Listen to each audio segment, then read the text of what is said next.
Hello दोस्तों, मैं फिर से आ गई हूँ एक नई कहानी लेकर। आई होप आप लोगों को ये कहानी अच्छी लगेगी। तो चलिए बिना लेट किए हुए हम लोग कहानी शुरू करते हैं। मेरा नाम नंदिनी है। जैसी खूबसूरत मेरी आँखें थी वैसी ही मेरे होठ, रंग बिल्कुल गोरा और काफ़ी लंबे लंबे बाल का। कई लड़का मुझे देखता तो उसके होश उड़ जाता। पर मेरे पति के मौत के बाद मैं अकेले, तन्हा और अकेली रह गई थी। अभी तो मात्र मैं 25 साल की ही थी और मेरी जवानी भी बाकी थी। ऐसे में एक विधवा बनी मैं मारी मारी सी फिर रही थी। न सिर्फ तन का भूख्या बल्कि पेट की भी भूखे सताने लगी थी। तो मैं क्या करती।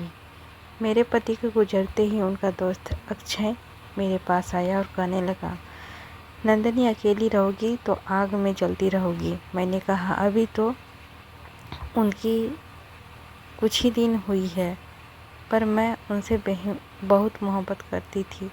अक्षय बोला, तुम मेरे दोस्त की वाइफ हो। मैं तुम्हें यह सुख दूंगा कि तुम मुझसे एक पल भी जुदा नहीं रह पाओगी। अभी 2 दिन ही हुए थे मेरे पति को गुजरे। मैंने उसे मना कर दिया और काम का तलाश में मारी मारी फिरती रही। हमारे गांव में बस खेतों का ही काम मिलता था, जो कि मुझे नहीं आता था क्योंकि मैं शहर की लड़की हूँ। कोई काम नहीं आता है मुझे। एक दिन भैया भाभी घर चली गई। 1 महीना बीतने पर उन्होंने कहा कि गांव चली जाओ। तुमने हमारी नाक कटवा कर रख दिया है। जब मैं मात्र 18 साल की थी तब मैं अपने पैर फिसल गए थे और अब मेरा भैया मुझे गांव भेज दिए, जहां मेरी हालत ख़राब हो गई। धीरे धीरे सारे जमा पैसे ख़त्म होने लगे। मुझे कुछ तो करना था। हमारे गांव के ईंट भट्टे में मर्द काम करते थे, पर वहां औरतों का काम नहीं मिलता था। अंत में बच्चे की बुरी हालत देखकर मैंने मर्द का भेष में ईंट भट्टे में काम करने की सोची और मेरा बेटा, जो अभी 5 साल का हो चुका था, उसे स्कूल में डाल दिया। मैंने मर्द बन के वहाँ सारा काम किया। मुझे कोई पहचान ना सका और मैं मेहनत मजदूरी करने लगी। लेकिन मेरे काम से खुश होकर मुझे अच्छे पैसे देते मालिक, पर वह मुझे मर्द समझकर हाथ लगाता तो मैं सिर उठती। पति के गुजरने के 1 साल से ऊपर हो चुका था और मैं तनहा थी। मेरी ज़रूरतें थी और काम करते करते इतना थक जाती थी कि वह यह सोचती थी कि काश कोई मेरा हाथ थाम ले। पर एक दिन तेज बारिश हो रही थी।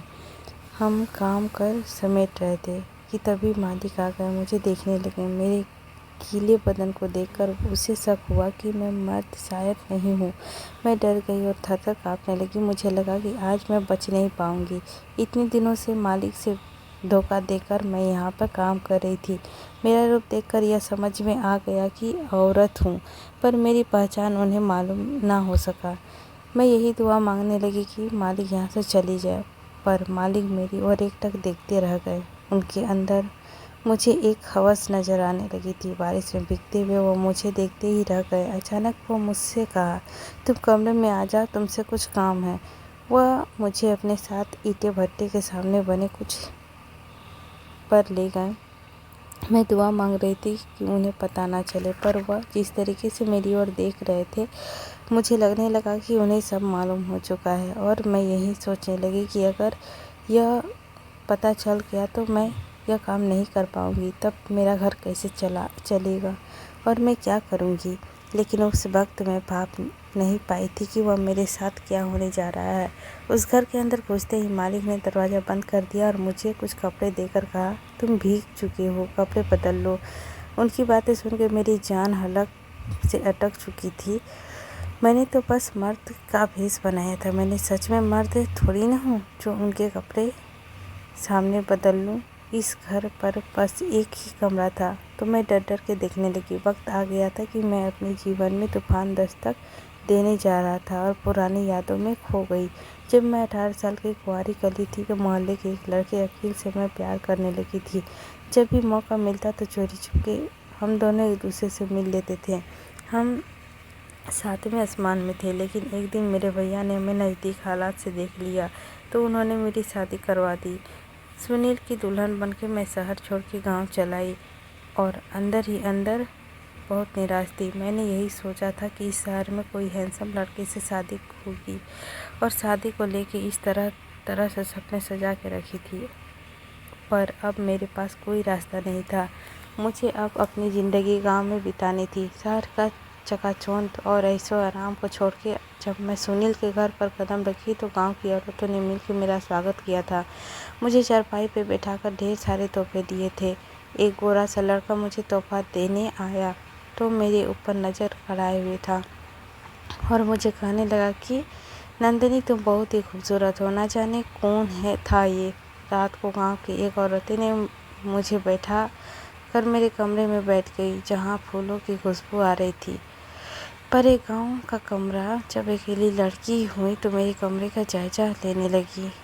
यह घर उतना भी बुरा नहीं था जितना मैं सोच कर आई थी। मुझे इतना सा मालूम था कि मेरे पति सुनील ईंट भट्टे में काम करते हैं।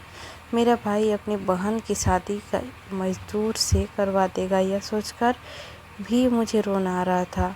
और मुझे यह भी मालूम नहीं था कि सुनील के परिवार में और कौन कौन है। मैंने तो ठीक से उनका चेहरा भी अभी तक नहीं देखा। मेरे भाई ने मुझे आखिर में साथ पकड़ लिया था और मुझे घसीटते हुए घर लेकर आ गया था। अपने कमरे में कैद कर लिया था और फिर भैया और भाभी ने मिलकर मेरी शादी भी तय कर दी थी ताकि बदनामी होने से पहले शादी हो जाए। उन्होंने एक बार फिर नहीं सोचा कि मैं क्या चाहती हूँ। मैं अपने पहले क्या नहीं कुछ सोचा था, बस अब यही है जो कुछ है। सुनील मेरे कमरे के अंदर आ गए। मैंने पहली बार उन्हें अच्छे से देखा तो मेरे होश उड़ गए। सुनील काफ़ी गोरा और हट्टा कट्टा लग रहा था। वो मेरे करीब आ गए। मैं घबराई सी सिर झुकाए बैठी थी। तभी सुनील ने मेरे मुंह दिखाई के तौर पे एक अंगूठी पहनाया। वो समझ चुके थे कि मैं घबरा रही हूँ। वो कहा, तुमने डरने की कोई ज़रूरत नहीं है, इस घर में सिर्फ मैं ही रहता हूँ। मेरे मम्मी पापा गुजर गए हैं और मैं इकलौता बेटा था। मुझे उनकी बातें सुनकर इंटरेस्ट नहीं आ रहा था, चाहे देखने में कैसा भी हो, लेकिन ये तो ईंटे भट्टे की मजदूरी ही करता है, कितना भी कमा लेते होंगे जो मुझे खुश रख पाएंगे। मैंने उन्हें हिम्मत करके उस लड़के के बारे में पूछा जो आज शाम मुझे तोहफा देने के लिए आया था। उन्होंने कहा, वो अक्षय है, मेरा दोस्त, ईंट भट्टे का मालिक है। अब मैं यही सोचने लगी कि काश मेरे भैया ने उसके साथ मेरी शादी करा दी होती। सुनील अक्षय दोनों ही एक देखने में हैंडसम थे, पर अक्षय ईंटे भट्टे का मालिक और सुनील एक मजदूर। मैं दिल ही दिल अक्षय के बारे में सोचने लगी और उनकी कही हुई बातों के बारे में भी। मेरे पति मेरे एकदम करीब आए, मुझे प्यार करने लगे, पर मैं आखिर और अक्षर के ख्यालों में डूब चुकी थी। जब उन्होंने कहा कि मैं धीरे धीरे तुम्हारे साथ करीबी रिश्ता बनाऊंगा तो मैंने राहत की सांस ली। अगले ही दिन अक्षय घर पर आ गया और मुझसे कहने लगा, भाभी एक कप चाय पिलाओ ना। मैं काफ़ी शर्मा गई और फिर किचन में जाकर चाय बनाकर लाई। सुनील और अक्षय चाय पीकर काम पर निकल गए और मैं अपनी किस्मत के बारे में सोचने लगी। मैं उनके घर को अच्छे से देखा तो वह इतना बुरा भी नहीं था जितना मैं सोचा था। घर पर ज़रूरत का सारा सामान था। मैंने सोचा था चूल्हे पे खाना बनाना पड़ेगा, पर गैस थी, बिजली थी, टीवी थी, फ्रिज थी और ज़रूरत का सारा सामान था। जब मेरे पति घर आए तो कुछ मज़दूरों को भी साथ ले आए। मैंने देखा कि वह एक वॉशिंग मशीन लेकर आए हैं। उन्हें देखकर मैं मुस्कुराने लगी। मुझे कपड़ा धोना पड़े इस वजह से वह मेरे लिए वॉशिंग मशीन भी लेकर आए थे। शायद मुझे इतना भी बुरा नहीं लगा। हम दोनों अब धीरे धीरे एक दूसरे के करीब आने लगे। मेरे पति मेरे काम में हाथ बटा दिया करते थे और मैं उन्हें मना करती तो फिर भी वह कहने लगे, नहीं, तुम्हें गाँव में काम करने की आदत नहीं है, तुम थक जाओगी, और मेरा खूब सेवा भी करने लगे। मेरे पति ईंटे भट्टे में रोज़ जाते, मैं उनका खाना पैक कर दिया करती थी। एक दिन वह खाना ले जाना भूल गए थे। घर पर एक मज़दूर आ गया। मज़दूर ने कहा, मालकिन साहब का खाना लेने आया हूँ, आज साहब खाने ले जाने भूल गए हैं। मुझे समझ नहीं आ रहा था कि यह मज़दूर मुझे मालिक और सुनील को साहब क्यों कह रहा है। खाना देकर मैंने उनसे पूछा, पता चला मेरे पति ईंटे भट्टे का मज़दूर नहीं बल्कि मालिक है और वह अक्षय के साथ ये बिजनेस चलाते हैं। यह बात सुनकर मैं हैरत में पड़ गई। मुझे अपने पति से प्यार होने लगा था। मेरे पति बहुत अच्छे इंसान थे और अक्सर वह अक्षय को भी साथ घर पर लाते थे। अक्षय हमारे साथ खाना खाता और जब भी मुझे अकेला पाता वह मुझसे बहुत सारी बातें करता था। कभी कभी बातों ही बातों में वो मुझे टच भी कर लिया करता था। वह सुनील के दोस्त थे तो मैं कुछ नहीं कहती थी, पर मुझे पता था कि वह मुझे पसंद करता है। मैं मजाक में कहीं से, अक्षय अब तुम भी शादी कर लो। अक्षय ने कहा, मेरी किस्मत इतनी अच्छी कहाँ कि मैंने कहा, ऐसा क्यों कह रहे हो तुम? तो उसने कहा, मेरी किस्मत तो तुम जो नहीं हो। मुझे लगा कि मजाक कर रहा है, तो मैंने कहा, नहीं मैं हूँ, नहीं हूँ तो क्या, और बहुत सारी हसीन लड़कियाँ हैं ना। पर उनसे कहा, मुझे तो तुम्हें चाहिए। और हरकतें भरी निगाहों से मेरी ओर देखने लगा और उसने अचानक मेरे हाथ पकड़ लिया और मेरी सांसें तेज होने लगी। मुझे ऐसा एहसास होने लगा कि अक्षय मुझे चाहता है, पर मैं शादीशुदा हूँ तो इस चाहत का कोई फ़ायदा नहीं। इसीलिए बात बदलते हुए मैंने कहा, मैं तुम्हारे लिए अच्छी लड़की ढूंढ दूँगी। जब कभी सुनील के बाहर होता था तो अक्षय मेरे पास आ जाता और कहता, नंदिनी ज़रा चाय पिलाओ ना, मैं थक गया हूँ। कभी कभी मुझे काफ़ी घबराहट होती क्योंकि वह मेरे घर आ जाता, कहीं सुनील गलत ना समझे या बुरा मान जाए। मैंने एक दो बार कहा उसे कि सुनील हो तो घर के काम में आया करो। इस बात का जवाब यही देता कि तुम चाहती हो क्या, इतना घबरा क्यों रही हो। मैं कुछ ना कह पाती। शादी के 1 साल के अंदर ही मैं प्रेग्नेंट हो गई थी और मेरा एक बच्चा भी हो गया था। सब कुछ ठीक चल रहा था कि कुछ साल बाद, 1 साल बहुत बारिश हो रही थी, लगातार कुछ दिनों से बारिश हो रही थी और रुकने का नाम ही नहीं ले रही थी। मेरे पति के साथ काम पे निकल गए थे अक्षय भी। मुझे उनकी बहुत चिंता सता रही थी, तो मैं बार बार दरवाजे के पास जाकर देख रही थी। बारिश बढ़ती ही जा रही थी। काफ़ी तेज़ होने के बाद अक्षय मेरे पास आया। वह बहुत परेशान नज़र आ रहा था और उनकी आंखों में आंसू भी थे। मैंने पूछा, क्या हो गया है? उसने कहा, हमारे गांव में बहुत बुरा हाल है। फिर उनसे एक ऐसी बात कही कि मेरे पैरों तले ज़मीन निकल गई। हम नदी पार कर रहे थे कि अचानक मेहमूद उस नदी पे गिर गए और बाढ़ ने उसे ले गई। यह बात सुनकर मुझे यकीन नहीं आ रहा था। मैं उसी हाल से बाहर निकली और बेहदस्ता दौड़ने लगी। अक्षय ने मेरे पीछे भाग रहा था, मुझे रोकने की कोशिश कर रहा था, पर मेरा तो मानो कोई सुध-बुध ही नहीं था। मैं पागलों की तरह दौड़ी जा रही थी। गांव में सब लोग भी मेरे पीछे पीछे आने लगे थे। हम नदी के पास पहुंचे तो मेरे पति का नामो निशान नहीं था। यह बाढ़ मेरी ज़िंदगी की खुशियाँ बहा के ले गई थी, मेरा प्यार बहा कर ले गया था। और उसके बाद ही अक्षय ने मुझे शादी का प्रस्ताव दे दिया, पर जब मैं उसे मना किया तो उसने मुझे ईंट भट्टी का हिस्सा भी नहीं दिया और मुझे दर दर का ठोकरें खाने के लिए मजबूर कर दिया और ज़िंदगी हर एक लम्हे की खालीपन और सूनेपन में गुजरने लगी। मर्द का भेष बनाकर मैं अपना काम ईंटे भट्टे में करने की सोची, जिसके मालिक मेरे पति थे। आज इसी ही ईंटे भट्टे में आज मैं मजदूरी कर रही थी और अभी मुझे यह भी सताने लगा कि अगर अक्षय को मुझे देख लिया ना तो मेरी ज़िंदगी का क्या होगा। आज इस भीगी हुई हालत में उसने मुझे पहचान लिया होगा, तभी मुझे कपड़े बदलने के लिए कह रहा है।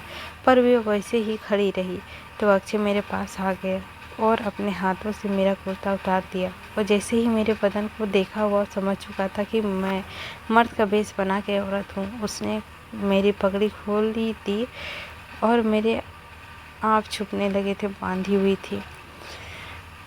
और इस हाल में जब मैं अपनी शक्ल देखी तो मेरे पैरों में ज़मीन निकल गई। उसके चेहरे में मुझे हवस नज़र आने लगी। उसने कहा, तुम तो जो मर्द का भेष बना के मेरे भट्टे में काम करती थी, तुम जैसी खूबसूरत औरतें को इतना मेहनत करने की ज़रूरत नहीं है। आओ मेरे करीब आओ। आज बरसाती रात में हम दोनों एक दूसरे को पुण्य करते हैं। मैं डर गई और अक्षय से कही, मुझे हाथ मत लगाना। मेरे पति की लाश जब तक नहीं मिली है शायद वह जिंदा है। मैं उनकी पत्नी हूँ। मेरी बात सुनकर वह गुस्से में आ गया। कहा, फिर तुम मुझसे टुकरा रही हो?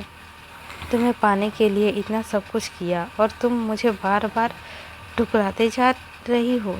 तुम्हारा पति कभी वापस नहीं आएगा, क्योंकि मैंने अपने हाथों से उसे नदी में ढकेला था। यह सुनते ही मेरी आंखों से आंसू निकल गए। मैं रोने लगी। मैंने कहा, तुमने पर क्यों? उसने कहा कि मैं तुम्हें पहले दिन से ही पसंद करता था, पर मुझे हर वक्त सुनील की किस्मत से जलन होती थी कि तुम क्यों उसे मिली। तुम जैसी खूबसूरत सारी लड़की मिल गई थी। मैं तुम्हें पाने की कोशिश इस तरह से पागल हो चुका था कि तुम्हारे पति को मौका मिलते ही पानी में ढकेल दिया। यह कहकर मैंने उसे झपटा और अपने अंदर की सारी हवस निकाल दी। मैं चीखती रही, चिल्लाती रही, उसे मारती रही, पर उसे कोई फर्क नहीं पड़ा। उसने मेरी इज्जत का तार तार कर दिया और उसके बाद वह मुझे उठाकर भट्टे पे ले गया और उस सुनसान जगह पे बारिश में भीगते हुए फिर से मेरे साथ मैं रोती रह गई और वह खुला आसमान बारिश रूपी आंसू बहाता रह गया। वो मुझे अपने घर पर ले आया और अपने घर पर मुझे कैद कर लिया और जब भी घर से बाहर निकलता था तो मुझे ताला लगा कर निकलता था। जब भी घर रहता था तो साथ गलत काम करता था और मुझे बार बार कहता कि मुझे स्वीकार लो, पर मैं अपने पति की खातिर को कैसे स्वीकार कर लूं। उसने बस इतनी रहम दिखाई थी कि मेरे बच्चे को मेरे पास लेकर आया था। जब वह घर पर नहीं रहता तो मैं बहुत रोती थी। करीब 7 दिन के बाद मैं बिल्कुल टूट चुकी थी। फिर से वह मेरे साथ गलत काम कर रहा था। तभी कुछ लोग बाहर दरवाज़ा खटखटाने लगे। मुझे लगा कि मेरी मुक्ति का मौका है। अक्षय काफ़ी डर गया, लेकिन जब उसने दरवाज़ा खोला तो गांव वालों की भीड़ उसके घर में उमड़ पड़ी। वह किसी को रोक नहीं पाया। गांव वालों ने मुझे वहां देख लिया। मैं उनके पैर पड़ गई और कहने लगे कि इसने मेरे साथ क्या क्या गलत किया है। मेरे गांव वाले कहने लगे कि हमें पता है कि इसने तुम्हारे साथ बहुत गलत किया है।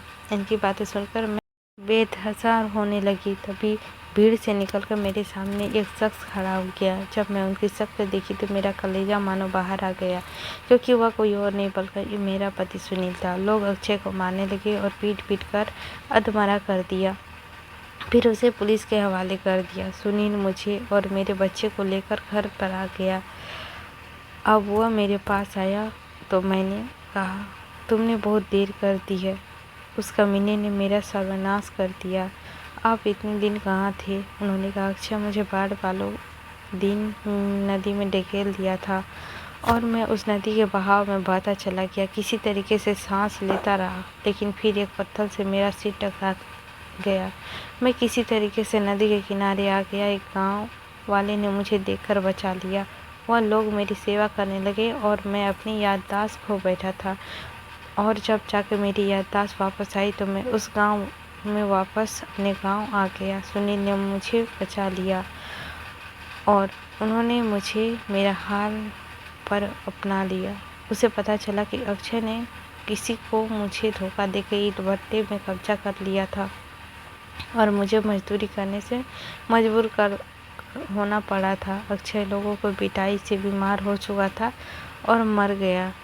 उसके बाद से मैं और सुनील अपने बच्चे के साथ हंसी खुशी ज़िंदगी बिताने लगी। तो दोस्तों, ये कहानी आप लोगों को कैसी लगी? आई होप अच्छी लगी होगी और आप लोग ज़रूर बताइएगा कि ये कहानी कैसी लगी। अच्छी लगी होगी तो लाइक कीजिएगा, चैनल पर नए होंगे तो सब्सक्राइब कीजिएगा एंड अपने दोस्तों के साथ शेयर ज़रूर कीजिएगा ये कहानी। मिलते हैं कल की कहानी पे, लेते हैं आप लोगों से विदा।